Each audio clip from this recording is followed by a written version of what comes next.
Good evening viewers, welcome to the Daily Sun's Evening News Bulletin. This is Urbi Islam bringing today's top stories. Let's begin with the headlines. Advisory Council approves referendum ordinance ahead of national election.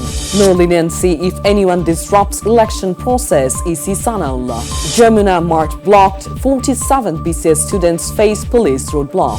Washington trims Ukraine peace proposal to 19 points. And India-Pakistan placed in same group again for 2026 T20 World Cup match on February 15. We have just had a glimpse of the headlines. Let's move from the headlines to the heart of the stories.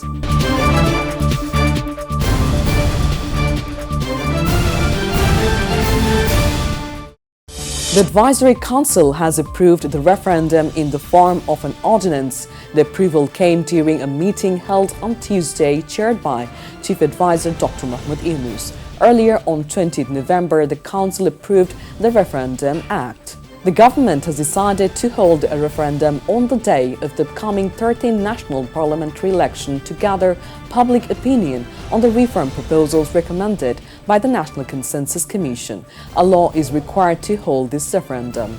At the time, the government stated that the ordinance would receive final approval within a few working days. Today's special meeting of the Advisory Council was held for that purpose.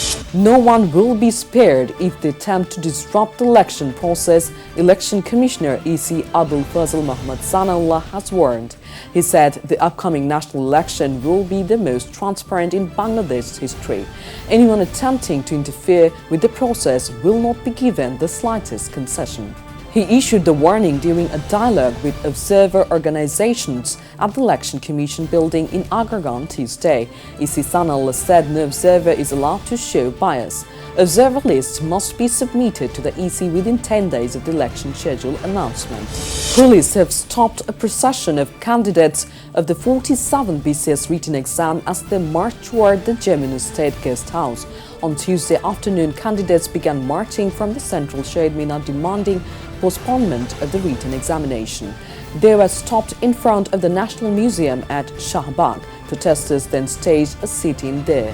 Students said candidates of previous BCS exams were given 6 months to a year to prepare for the written exam, whereas this time they have been given less than 2 months, which they consider unreasonable. They are demanding an extension of the exam date. The United States has reduced its Ukraine peace proposal from 28 points to 19 following discussions in Geneva, Switzerland. Earlier, several concerns have been raised by Kyiv and European allies over some of the draft's controversial provisions. TRT World reported on Monday that after the Geneva talks, US and Ukrainian officials confirmed the reduction. They described the discussions as constructive, but noted the proposal is still not final, according to US media reports. Now, news on sports. Arch rivals India and Pakistan will face each other in the group stage of the 2026 ICC Men's T20 World Cup. According to ESPN Quick Info, the two teams will meet on 15 February in Colombo. This will be their first clash since several controversies during the last Asia Cup, including players not shaking hands and Pakistan's cricket board chief declining to receive the trophy. India is grouped with Pakistan, the United States, the Netherlands and Namibia. India will begin their World Cup campaign on 7 February in Mumbai against the United States, following by matches against Namibia on 12 February in Delhi, Pakistan on 15 February in Colombo and the Netherlands on 18 February in Ahmedabad. 3 matches will be played each day during the group stage. That's all for today's Evening News Bulletin. Stay tuned for more updates and you can subscribe to our YouTube channel and follow us on Facebook. Thank you for watching. Good night.